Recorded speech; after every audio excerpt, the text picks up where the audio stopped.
with Melanin.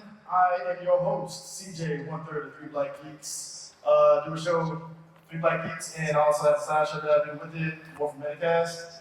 And joining me today, two lovely ladies in Power Rangers, Karan and Nakia Burrise. Hello. Hey! Two melon girls. We're going to come in hot with this question. Ooh. So, controversial questions first. Is it not? I don't know. I have no idea what you're going to ask me. You know, as a fan, you see characters transition and leave the show and come into the show. So, at one point, your character as a kid, yes, basically passing the baton off to Tanya. And hindsight, you kind of get thrown into the wolves, like command center blows up as soon as you get back. I got out of there just in time. It's like, go ahead, girl, go ahead. It's great in Angel Grove. Go. Yes. So behind the scenes, did you two ever cross paths with each other? And if not, when did you two actually end up being formally? Yeah, we didn't meet until way later, like probably a couple years after. But yeah, no, we never crossed paths. And I had no idea what the storyline was. So obviously, Angel Grove got blown up every week, so I didn't set her up for failure. Let's get that out the way. No, but I was ready to leave the show, and she came on and did a great job. So yeah. I mean, how was that for you, like coming into the show during that period? Because I mean, basically, you're coming in on the tail season of season 3, and then boom, Zio. So how was that for you? So I didn't know Power Rangers. I was a college student. I didn't watch television. I just knew that it was a job and an opportunity, and I wanted it. So I didn't know that I was going to be the Yellow Power Ranger. They actually, when I auditioned for the role, they said it was a series regular and I was supposed to wear yellow, but they didn't say I was going to be a Ranger. So I didn't even know that I was replacing Karan. I just saw it as an opportunity. I was excited. I was studying theater, film, and television, so to be blessed with a job before I actually graduated was a blessing, a complete blessing. And I didn't mind being thrown to the wolves because I felt like my character was very strong and could take it all. That's right. So when y'all finally actually crossed paths, I mean, how was that meeting? Was it just seamless? Yeah. I mean, I knew, I'd seen a picture of her with my friend Catherine. So I was like, I knew of her, and we were at an audition. I think it was on audition. We were like at an audition, and I mean, it's like all love. Like anytime I meet anybody who's been on Power Rangers, I feel like if you've worn the spandex, then we're in the family. Yeah. We belong to a special club. Yes. So yeah, and so it's one of those things where I was very happy to meet her, and I was. Go Black women. Yeah. No love lost at all. I mean, now we're business partners. Yeah. Yeah, we own our own convention. So, praise God. Yeah. What got both of you two into acting? Like, did you just wake up and say, hey, I want to be an actor, or was there other things that you wanted to do before finally, dipping into the acting business? Oh, yeah, I think so. I mean, I have pictures of myself like 3 years old, and I have a microphone and mic. So I wanted to do it from the moment I knew you could even do that. Like I think I went to, I think it was kindergarten, and we went to the local news station and we got to sing like Christmas carols. And when I saw myself on TV, I was like, that's what I'm gonna do. I don't know how, when, where, what, but I'm gonna do that one day. So yeah, I mean, ever since I was a little kid, I've always been the family performer. So I would say the same thing. I always said I was going to be an actress, singer, dancer, model, and a cashier. Wow. I like a cashier. Yes, I like to hit those buttons. But yeah, I used to perform in the living room of perform for my parents, and I forced my brother to perform with me. I used to watch the Carol Burnett show and do these little skits inside the living room, and the rest is, I just always love to entertain. I like to make people laugh, and yeah, I've always knew that's what I was going to do. Yeah. Yeah, one of the biggest things for me, like as a fan watching the show, is like every season of Power Rangers, particularly with like Black characters, you never felt like they were very stereotyped or put into like a box as being this character. And knowing how the show business is, it would have been easy for them to be like, all right, we're going to take your character and how she is, and we're just going to transfer it over to Tanya, and that's who she's going to be. But they didn't. Mm-hmm. And they tried. They did. Like when I first got on the show, they were like, okay, so you're going to dance because like Walter Zach, he danced. And I was like, no, I think he's already done that. Let's do something different. I think Aisha should be different. And they didn't want me to be like Trini, but they did kind of want me to be like, they were kind of wanting me to be like Zach. And I was like, no, that's cool. I think I can do my own thing. I think we need to be separate, you know? And so luckily, I don't know where I got the nerve to say that, but luckily they listened. But yeah. For your character, Tanya, she came in, like to go to the Bulls, but it felt like she also, over the time period of Zeal, especially, she had like a character arc. So both of you two involved in like the character process and the writing and the creative process? Well, you know, for my seasons, they actually came and asked me questions about my own life, and they implemented it in some of the episodes. So the singing episode, they heard me singing in my dressing room, so they made a couple of episodes of that. I used to play baseball with the boys, and so they made the Rangers in the outfield. So they implemented a lot of my own characteristics into the character of Tanya. So I appreciated that. Yeah. Yeah, I mean, I think they didn't really ask, like, you know, they kind of, when we got on the show, we were like, I mean, we were working immediately. And then we went and shot the movie immediately. And so it was like, it was just go, go, go. But as far as like, they used to just always say, what would you do? You're a teenager. You actually are, you know, this age. And I would give them that input as far as like, I would never say that. I would try to not wear the yellow bobby socks. They didn't listen. I was like, teenagers don't wear yellow bobby socks, but they didn't listen to me. But I mean, they kind of gave you the script, and we brought it to life as far as like, I wanted to be as authentic, and I just graduated high school, so I felt like I'll just kind of be myself, kind of, you know? So yeah, a really happier version of myself. So both of y'all had actually, ironically enough, both of y'all had your respective Power Ranger movies and such. So what was kind of the atmosphere like, you know, going through with the filming process and also the promotion of the film? Well, mine was much different than her experience. She got like an A+ budget. We had like the project budget. As I found out, yeah, we were in a panel together, and they did it, you know. Talk about yours, and then I'll let you know about mine.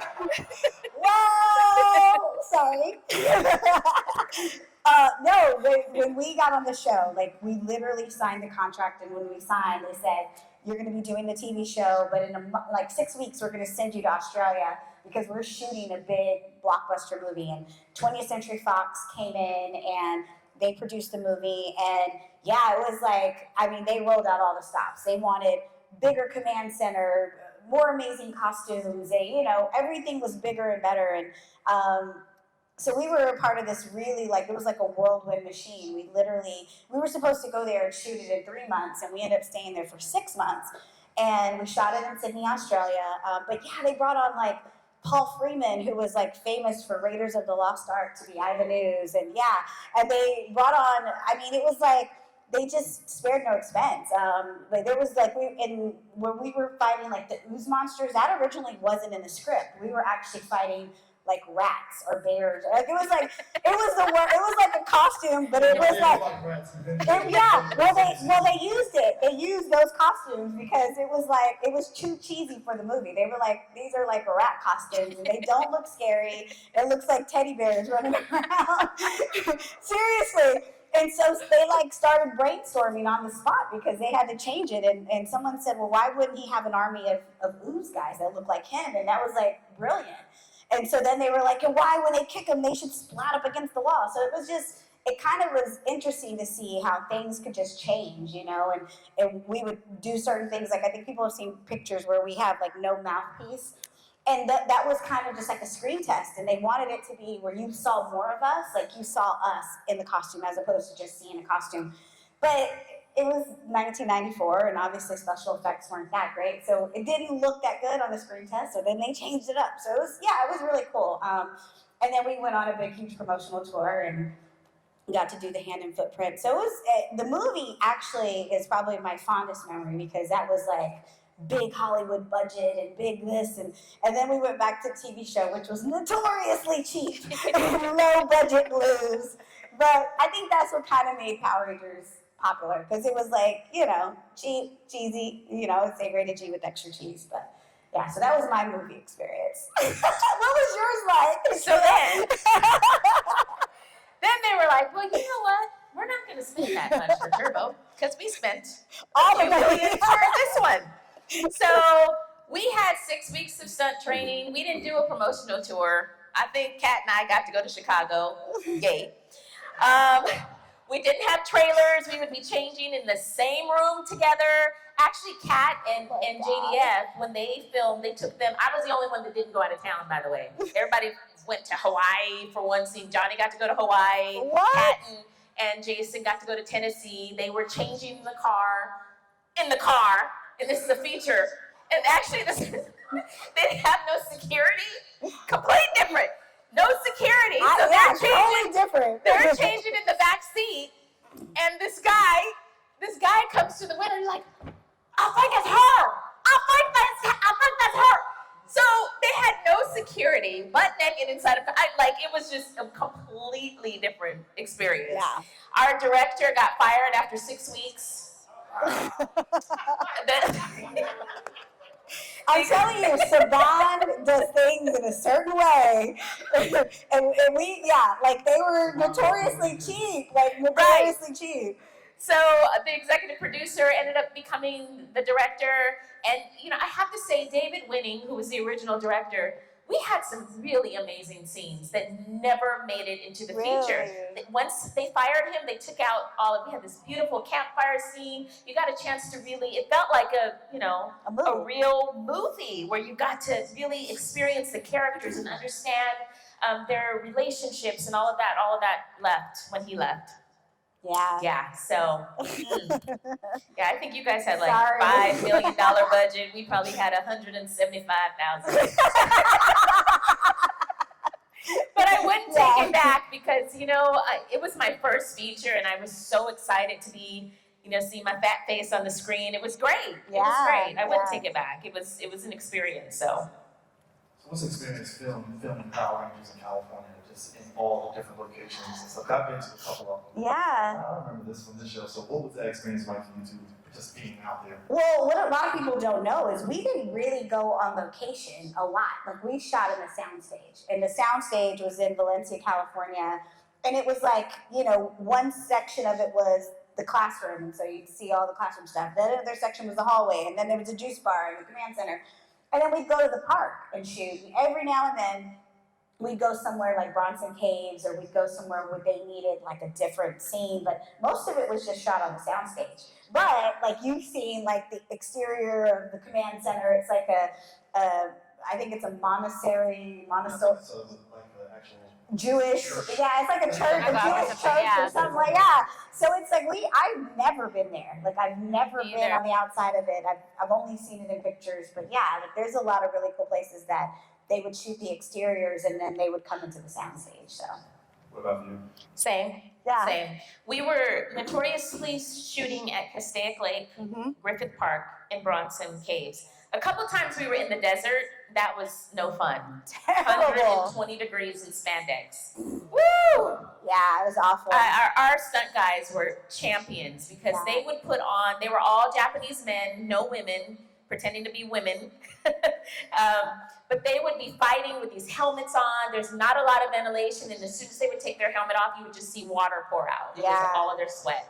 Yeah. I mean, when you see cosplayers, like you guys see, they take their helmets and mask off, and they're completely drenched. That's how we were. But of course, when it was on the TV show, we'd take it off and be like, hey, totally made up and perfect. But real life, the poor stunt guys and girls. We had girls. I think in season 2 we had 2 female, and in the movie we had 2 female stunt doubles. But like she said, by season 3 we had a whole Japanese team that were amazing. But they went through hell and back in those costumes. And the monster costumes. They were also putties. They were monsters. They were everything. So. It's definitely a noticeable thing. It's like, looking back, and it's like, so they only had 6 play patrollers, but it looked like it was 30. Yeah. It was the same 6 guys fighting all of us. I know for you, there's a couple episodes that maybe I'm looking to a TV. Were they originally trying to get you and Johnny? No, you and Adam together. Well, Johnny is Adam, yeah. You and Johnny. Yes. Were they really trying to make you guys a couple, or were they not reading too much? I think they were alluding to that, but they never followed through because I felt like their focus was mainly Kat and Tommy. And so, whoever Tommy was with is who they kind of focused on. It was with Kimberly and Tommy, and then Kat and Tommy, and then, no. So yeah, I think they alluded to it, but they never followed through. Would you have liked to see them actually? Of course, that would have been great. That would have been great. It would have been different, focusing on Yellow and what color was he then? Interracial relationship. That would have been great. Probably Johnny was green, yeah. So green and yellow, that would have been great. Green and yellow go together well, don't they? That was in very well. Yeah, I was like, Yeah. When you were, what made you decide you wanted to actually be Power Rangers? it was, obviously the show was amazing. We had fun. We did a lot of cool stuff, but we worked for terrible people, There were, a lot of people have heard the rumors of just the hostile work environment or just, I don't know, it was just one of those things. I had a lot of situations that, they just didn't want to pay you for certain days that you worked, or they wanted you to work all this time. It was just crazy. And so at that point, I had done the movie, I'd done 2 seasons, and I said, you know what? I think that's enough. So for me personally, I just told my agent, can I get off the show? And luckily they were fine with it. And, I went on to do other things. But yeah, for me, it was just, for me personally, I just couldn't work like that anymore. Did you also have that kind of same situation, or was it like for you? No, mine was different again. Mm-hmm. Ours was the ghetto version again. So what had happened, Johnny came to work one day and had seen a newspaper article with an open call for Power Rangers. Oh, God. While we were still on the show. Wow. Let's see, hostile work environment. They were terrible. Yeah. That's terrible. Yeah. Terrible thing to experience. Yeah. And so we were like, is that for us? What? So what was going on was, as Karan mentioned, there were Power Rangers that were, Steve left because he would ask for a raise and asked for a raise for all of us. And so he was out. Then David Yost walked off the set. And Jason Frank said he was ready to go. And I think they had gotten to a point where they were tired of replacing, this is what I'm told, they were tired of replacing one individual person, so they start replacing the whole team. So if you notice, after us, which I think they should have just kept us through Turbo, the new group came in and then they left after Space, but it was always a team that they kept replacing. So yeah, we found out from a newspaper article, and I actually had confronted one of the producers, and completely lied to me in my face, and I was just looking at her. And we're friends now because we've talked about this situation. Because she's like, I was in a situation for my job, and I couldn't tell you guys the truth. And yeah, it was a lot of stuff happening behind the scenes. And we ended up, eventually getting replaced, and then the new Turbo team came in, and yeah, so no, we didn't ask to leave. But Jason Frank was ready to leave, and they decided they were going to replace the entire team without telling us first. Yeah, they're so nice, aren't they? Yeah. So, welcome to Hollywood, guys. Welcome to Hollywood. So being on the convention scene, is it kind of like, I guess your first time coming to conventions for the first time, was it kind of like jarring to see there was so many people coming out to see you guys at conventions, or did y'all already expect that? No, I didn't even know what a convention was. I started actually doing conventions 15 years ago. And so I had no idea what Comic-Con was. I'd seen you'd see Star Wars or something. And so I had no idea what it was. And I just remember that Steve Cardenas and Jason Frank called me, and they were like, you need to come to a con. Because I guess the promoter wanted, 2 guys, but he wanted a Girl Ranger as well. And so they found me, but I had no idea. And I was like, do they even know who we are? I just was I couldn't imagine that people were still into Power Rangers. And was I wrong? We get there and it was a 6-hour wait, people were just waiting in line, and it was crazy. And that was my first glimpse into this world. And I had no idea that we would, 30 years later still be talking about Power Rangers. And like, it's so relevant. Our fandom's amazing because it's so relevant to all of our fans and they love it. They've never given up on the show. They literally, you know, that childhood experience sticks with them. So, I mean, we're super blessed. It's crazy. It's crazy to think about it. Everybody remember what MySpace is? They got in touch with me on MySpace. Yeah. So I remember someone messaged me on MySpace and asked me about attending a con. They were like, Nakia, when are you gonna come to a con? People are dressing like you. And I was like, dressing like, what? They looking through my window? What is a con? Like, I didn't know. I had no idea. And I was like, what is it? What is that?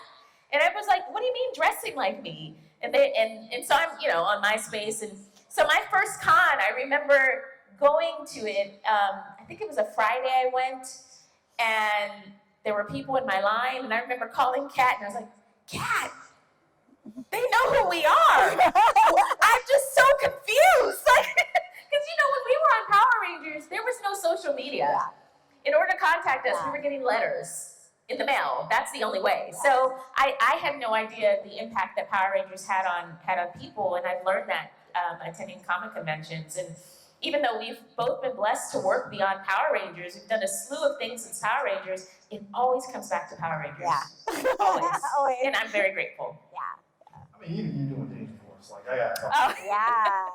Because it's one of those things where you channel surf, you just trip and fall. It's like, is that Nakia Burrise? Like, all right, like, I've seen you in commercials too, like, just randomly. And I'm like, okay, she's still working, like, she's still out here. Yeah. So, how did you get on Danger Force? Like, how did that whole... Well, I auditioned right before COVID. So Danger Force is a spinoff of Henry Danger on Nickelodeon. And so I played the mother to two superhero twins. I've come full circle, guys. It has been an absolute blast. The two kids that play my children, Dana, who's my daughter, her mother used to watch Power Rangers. And I had no idea when I was at the table read, they came up and gave me a hug, and I found out when we were filming, her mom came up, we're really good friends now, and she was like, oh my gosh, she was crying, and I started crying, and I was like, she was like, oh my gosh, I used to watch you, and now you're playing my daughter's mom, and we're all together. It was so cute. And that's, again, the impact of Power Rangers. Like, I had no idea. So, yeah, I've been on there 3 seasons. I'm a recurring character. And we're waiting to see if it's going to come back for a 4th season. Yeah, Nice. The full circle nature of that show is like, because it's always, you always wait for a show to be kind of like Power Rangers and like Henry Danger and then Danger Force being that kind of quote. Yeah. It's actually pretty amazing to actually see. So, Yeah. For you, projects and stuff, I think last time I talked to you, you said you were doing a lot of writing. How is that writing process for you in terms of just whatever project you try to get into? Yeah, I mean, it's great. I love doing it because it's a way of being creative. It's just a different way of being creative. And I always encourage people, if you're creative, I mean, you could, like most people who are creative, they do more than one thing. So they act, they might dance, they might paint, so for me, I write, and for me, creating characters and just imagining these people coming to life is just exciting. So yeah, no, I've been writing and doing, and we're pitching a television series, and so it's never ending, and we'll just see what happens. Yeah, how did you guys build up this kind of Ranger camaraderie? Because whether it's Ranger Stop or Power Morphin, it feels like whenever you see everybody from different seasons, it feels like a big happy family. It is. So Yeah. how's that, especially at Power Morphin? How's that experience for you two guys at those conventions? It's great. Whenever we have a new season come in, we just welcome more children into the family. And sometimes cousins can be rowdy, like you got those great cousins that you just love, and other ones you want to spank. That's our family. That's the Power Ranger family, right? Basically. Yeah. No, it's been it's fantastic. And like you said, Power Morphicon kind of got it started, where it would just be, that was just a Comic-Con that was centered just around Power Rangers. And then we were thinking, we do a ton of shows, and there are a ton of cities and a ton of countries that we go to, but there's only like a few of us who go. They usually only bring a couple people. And so we were at New York Comic-Con one year, and our friend, he does Ranger Stop in Orlando, and he'd been doing it for quite a number of years. And I was like, we should do another city. Like, we should do another, like, there's room for that. And we kind of went back and forth, and we ended up picking Atlanta. And we started doing Ranger Stop and Pop, which we co-own.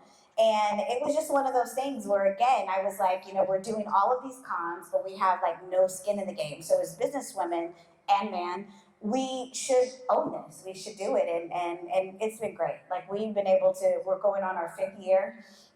And yeah, we just had our 4th year, and it was like the attendance was crazy. And we had, and we bring a variety of people from Power Rangers to anime voice actors to pop culture actors, and we just have a really fun weekend. And our thing is, we want it to feel like you've come to a family reunion. We want it to feel intimate. We want it to feel great. And it's like Blerdcon, where we're at a hotel and you just come downstairs. And so literally, people plan their whole weekend.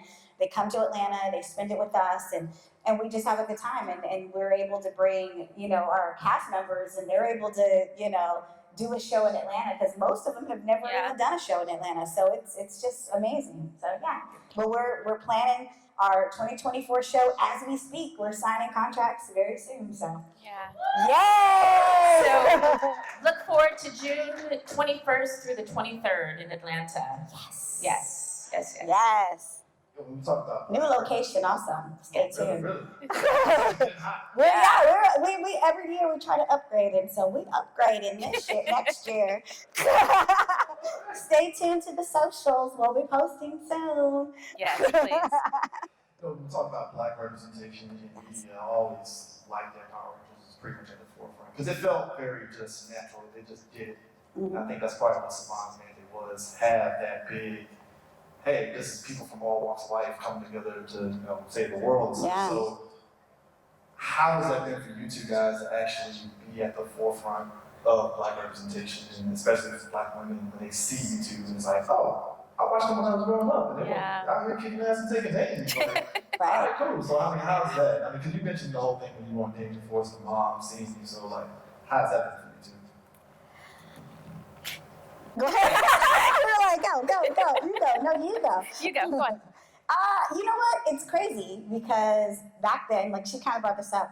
When we booked the job, it was like, oh, I find, like, you're a starving artist, we were like pounding the pavement. So to book a TV show and then to get a movie, it was like, oh my God, I'm fulfilling my dream as an actor. So I didn't even think about it in that respect. Like, I just was like so excited to be able to do what I loved and what I was dreaming of doing. It wasn't until later that people were like, you're the first, Black female superhero, or you look like me. And that was important. And I was like, damn, that is important. Like, but it never occurred to me that, like, I just thought, oh, there have been other Black actresses, but I never thought about the impact that it was for young Black, girls and boys to see us as heroes and to see us on that show. So that's kind of one of the blessings of the Comic-Con world, is when I started doing cons, I really got to see you guys, and you guys have grown up. Like, you're no longer kids. So, every day, every weekend, we come to a show and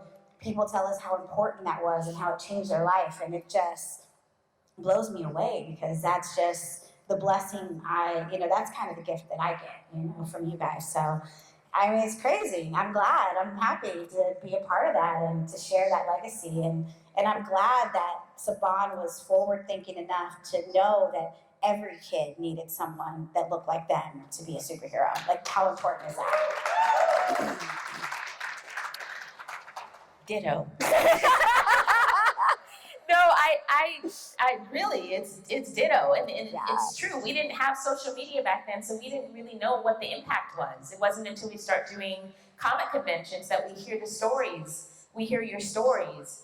I remember, and this wasn't Power Rangers. This was because I play a Black Barbie doll named Mickey, and I was at a convention, and this little girl, 12 years old. She wasn't there. Her family loved Power Rangers, but she was not a Power Ranger fan. But when she found out that I had played Mickey and that the Black Barbie doll was voiced by a Black character, she started crying. Aww. And so I started crying. So we just sat there crying together. But that meant so much. That meant so much. And I didn't even realize how much it meant. So it means everything. Yeah. To answer that, it means everything to see. We hear stories all the time of people saying, when I saw you on screen, it made me feel like I could do anything. You did it, I could do it, and that's what we're there for. Crazy, right? Yeah. Yeah, it's crazy. Yeah, I mean, that's a big thing. Like Selman, when he came to CJ, like after you guys, to see the first Black Red Ranger. Leader, yeah. That was a big deal. Like, It's you guys crazy. think about that until like you grow up and you're like, oh, yeah, the first Black leader. Right. And I mean, thank God they were, and you know what, I honestly think because they weren't from America, they were from, Israel, and they were kind of, European or Middle Eastern, and they didn't have the social injustice constraints that are put on, in America, and they were forward enough to think like, no, we needed to be a diverse cast, and they were adamant about that. And they always wanted it to be two females, and they always wanted it to be, where each person throughout the season would save the day. Like, and you gotta think about it. Like, even these were things we didn't talk about, but it was like the smart guy saved the day, the jock, the girl next door, the sassy. It was like everybody was represented. So it's just very cool. And I mean, like she said, it's hard to like. Every day producers would be like, we're number one in the world. And we're like, yay, what does that mean? Because you think about it, there was no social media. So it wasn't like you even knew what that meant. Yeah. But it wasn't until we traveled the world and went to cons. And I mean, you need people who can't speak English, but they can sing the Power Ranger theme song word for word. Yeah. Then you go, wow, we were number one in the world. Like, it's crazy. So. What was the funniest moment? I mean, that's right. Oh, yeah. Question. So Just one? We'll break it to one season here. So I guess for you, like what was the funniest moment on Zio, and what was kind of the funniest moment for you on your season? There's too many to count. I don't know. Too many. I don't know. I mean, it's the thing. We were teenagers. Like, our cast was actually like me, Johnny. We were 18 years old, and then I think everyone else was like 20, 21. But I mean, we were young adults. So every day was funny because we were young adults. We were serious enough to get the job done, but we were silly enough to have fun. So every season, and then we had Jason Frank on both of our seasons, and he's notoriously known as the class clown, and he was the prankster, and so he would always do something that I was like, one day he's gonna get fired, or he's gonna kill someone. Like, one of the two things are gonna happen because this guy is nuts. So. But yeah, we were always laughing, and luckily, I think because we had such contention with the producers that we got along. Like, we didn't fight with each other because we were too busy fighting them, but that made for beautiful friendships. So there were a lot of funny moments. You can't pick one funny moment. What was the funniest moment in high school for you? Go. See, there's no way. That was like college for us. Like, college was like college. It was like, what's the funniest moment? There's no way you can pick one. No. I would say we had a lot of fun. Just to piggyback what Karan was saying, we had tons of fun. I just remember being on set, and I was just thinking about one of the more funny episodes that we did, which was another song and dance where Tanya and I were struck with the singing bug. He didn't want to sing. He was so afraid. He was like, I can't sing. And I was like, you don't have to be in tune. Just open your mouth. And when he opened his mouth, he wouldn't shut up. Seriously. The cameras would be off, and we'd be singing next to the craft service, and he'd be like, would you like a carrot? And I'd be like, no. We got on their nerves. We had so much fun that episode. We sang the entire day. So that was a lot of fun. That's funny. I mean, you did a Christmas themed episode where Yeah. you broke down Kwanzaa. That was kind of like a big Oh, deal. yeah, I forgot about that. Yeah. I mean, see, that's the thing. And it was July or June when we shot that episode. So it was like hot outside, and they put fake snow, like there was a snow machine, and we did such fun stuff. Like, and I remember there was like Santa Claus, and see, but it's weird because like sometimes I don't remember the episodes because it was like almost 30 years ago. So it's like, think about what you remember about almost 30 years ago. It's like very few and far between. But I'll see an episode and I'm like, dang, I do not remember doing that. But obviously I was there. And then it all comes back. Like, you're like, oh my God, I remember this. It's so great. So yeah, I mean, we had fun. Lots of fun. With it being the 30th history of Power Rangers, did both of y'all ever thought that this was gonna last No. as long as it did? Like, actually, this is a better question. When did you think it was gonna stop? And then after we got off the show, Yeah. I thought the world ended. Once I left, I thought it was done. No, I'm just joking. I agree. But No. you leave and like you go on with your life. Like I didn't do a con until 15 years later. So when they called me, they MySpace me, Steve, and then he called me, and then Jason called me. I was like, what the, like, why would they want us to come? Like, there's so many things on TV, and they're like, no, you don't get it. And so, but yeah, no, I mean, Power Rangers is notoriously known for being cheesy, but I think that's why it stuck with you guys, you know? It was so wholesome and cheesy, and the day we left, I thought Power Rangers I didn't even think it was still on TV. Yeah, for sure. We left so greatly. Abruptly. I'm gonna send you a condolence card. I'm gonna say I'm sorry. I had nothing to do with that, but I'm gonna apologize. It's all good. Can I apologize? Yeah. Yeah. Sure. Tell her you're sorry. There you go. She needs It is all good. Because the first job I got after Power Rangers, I remember looking at my paycheck and I was like, oh my gosh, I made more in this one episode than I did in 3 episodes of Power Rangers. Hold up. I did a commercial. It was a commercial for TGI Fridays. I made more in that 2-day shoot than I made for a whole month of Power Rangers. Yep. Yes. Notoriously cheap. It's funny because everybody has stories of like, oh, I got this check out the Power Rangers. It's crazy. So, wow. They got the check of Power Rangers, and it was crazy. It was crazy. It was crazy. Like, what they expect for me to do with this? I gotta eat. What is that? I remember I looked at my first check from Power Rangers, right? At the time, I was a student at UCLA. I was working at UCLA catering. I looked at my check. My eyes filled up with tears. And I was like, I made more at UCLA catering than I did on my first paycheck. I believe it. Like, no, they were like, but think about this. This is what the horrificness was. They made $1 billion with a B the first year. And they were so cheap, they refused to pay us what we rightfully earned as actors. And even to this day, they don't really give the actors credit for bringing these characters to life. And I'm like, look, I get it. You created the show. You guys are awesome. But we brought that shit to life. Like, you know what I'm saying? Aisha would not be, Tanya would not be Tanya if you didn't have people, you know, and all the actors. It wouldn't have been Power Rangers without us. So it's like, it's so crazy. But we fought to get more money. We fought to get paid.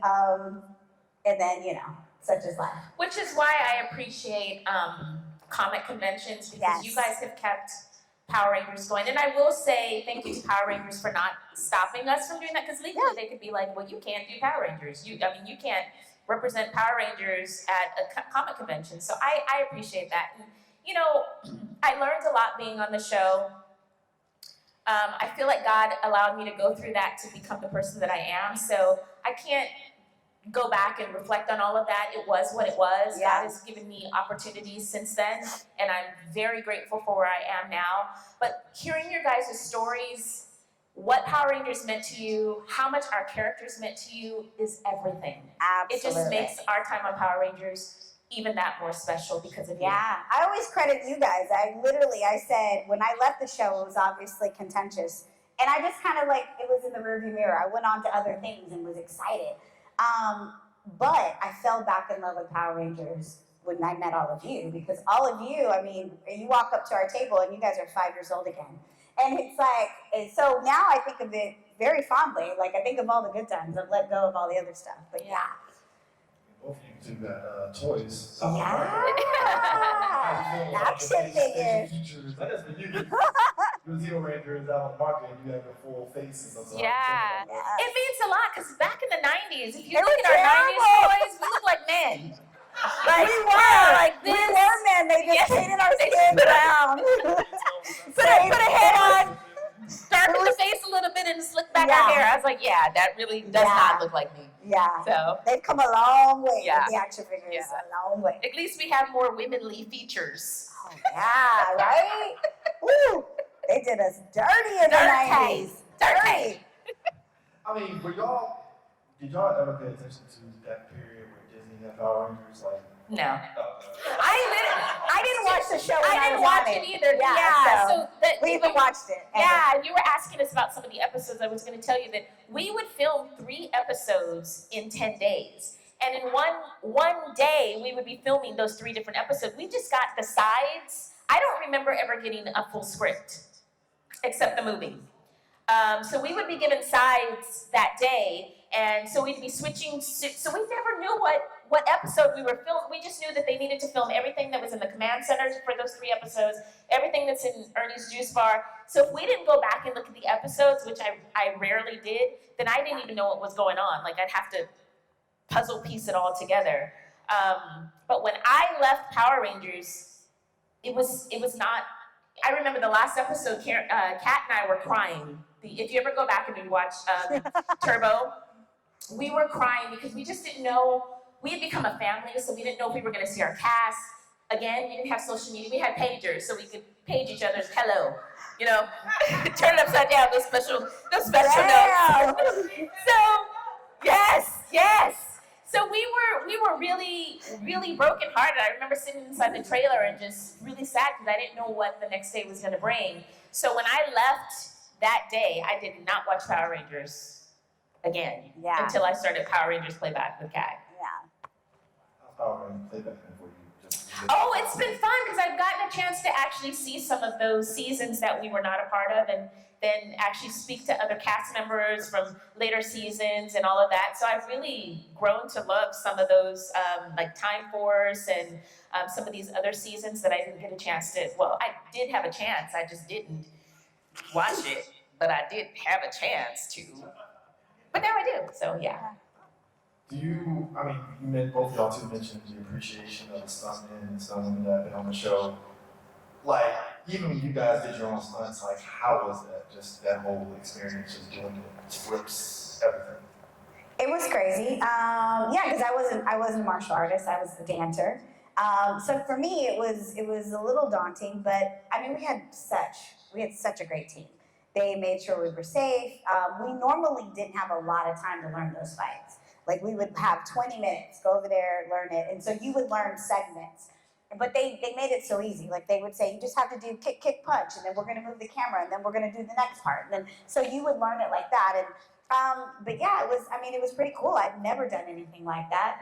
And the cool thing is the stunt team really made us look good. I mean, you didn't even touch them and they'd fly. You know, you go like this and they would just, you know.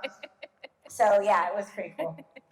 That was some of the best times for me was the fighting. That was so much fun. I loved when we got to fight. If you ever watched Zeo, we never fought. We never fought at all. Those were all our stunt guys. You never saw us in civilian clothes. I think something had happened after Mighty Morphin, like the kids were chop sueying each other too much.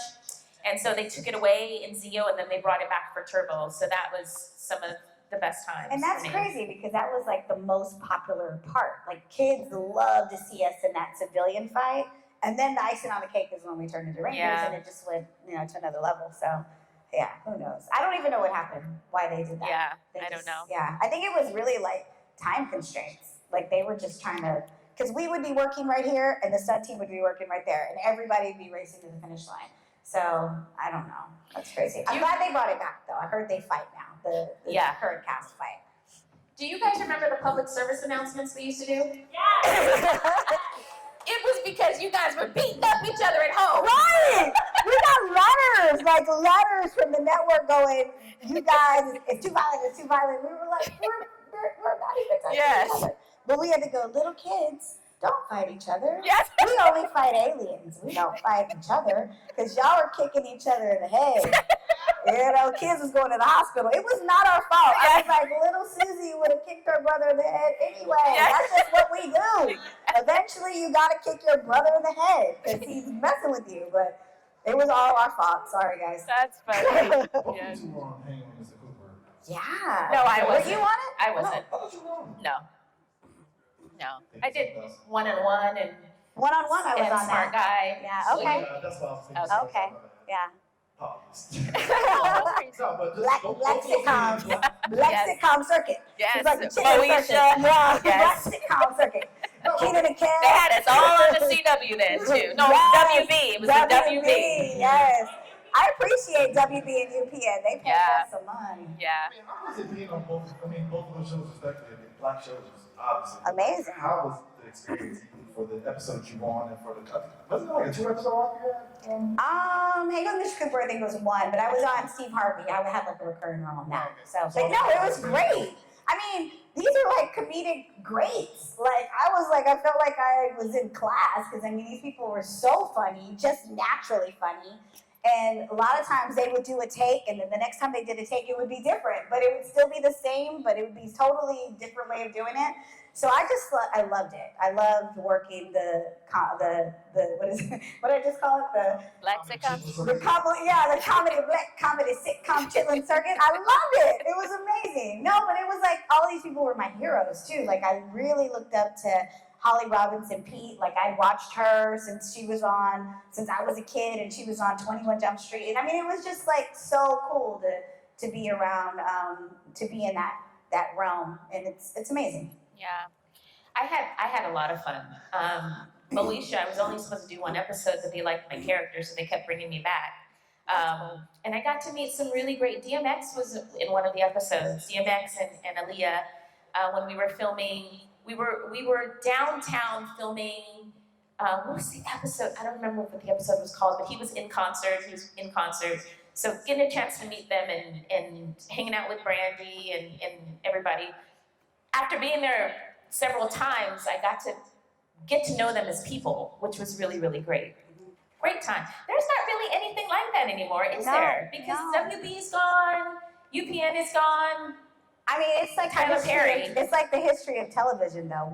Black shows will come on, will build up the network, and then they get rid of us, and it's like it's just the horrible history. Because I mean, you think about all the networks. Like you had, Fox. They had all the Martins and the Living Singles, and then now you don't have any shows that are full black cast. But yeah, it was really kind of like the golden era of TV at that point. So I'm glad to have been a part of it. Yeah. Both had. Don't get me political. You saw us straight. I don't. We getting like power, fight the power all day. I'm sorry, y'all. I'm sorry. This is a Power Ranger panel. Stick to Power Rangers. It's the vicious cycle of TV. They use us and spit us out. Never mind. Sorry, guys.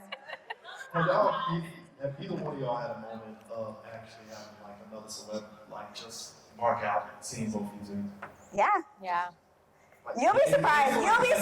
Like there's a lot of people, but you'll be surprised like how many Power Ranger fans there were. Like I remember once I met LL Cool J at a restaurant, and he lost it. It was like, oh my God, I gotta take a picture with you because my kids, and I'm like, I gotta take a picture with you because you're LL. Oh my God. But no, you'll be surprised. And like we were shooting Power Rangers. It was around the OJ trial, and all the lawyers brought their kids to set. We were like, oh my God, that's OJ's lawyer. Did the glove fit? Like we were dying. We were just like, oh my God. What was the lady's name? Marsha Clark brought her kids to our set, guys. It was like in the midst of the OJ trial. Like I was watching it on TV. But like the guy from Kiss, Gene Simmons brought his kid. Like, I mean, it was like people who you never would think are Power Ranger fans are hardcore Power Ranger fans.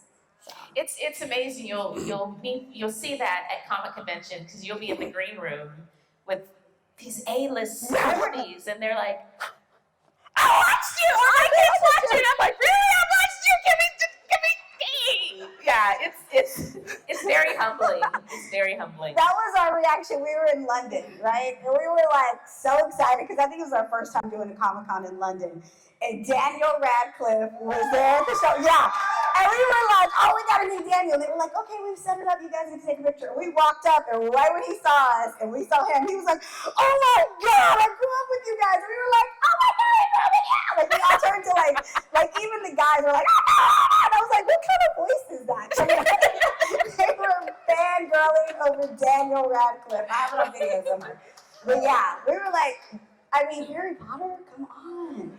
Yeah, so we're big fans, just like everybody else. You'll have this last question. Just kind of end this off on a good note. Obviously, it's been a good fun time today. How's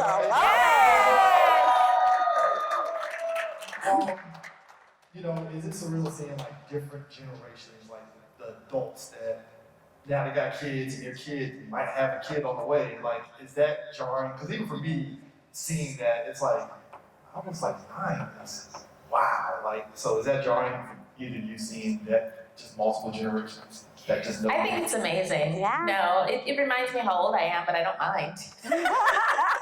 No, I think it's amazing. I mind. I was like, no, wait, what? Power Rangers is 30. I'm 30. Damn, there goes that line. You gotta start telling the truth. Sorry, I'm sorry. No, I think it's amazing. I think it's it's a testament to how Power Rangers influenced that little kid, because we will see generations of great grandparents and grandparents and their kids and then their kids. It's generational. It's amazing. Yeah. It's I mean 30 years. Like it's like you don't think about it that way, but she's right. When the parents come and they bring the kid, we're like, oh my God, woo, woo, woo. And he's like, the autograph's for me. And we're like, oh my God. And the dad's like pushing the kid out of the photo op, and he's like, no, this is my moment. I think.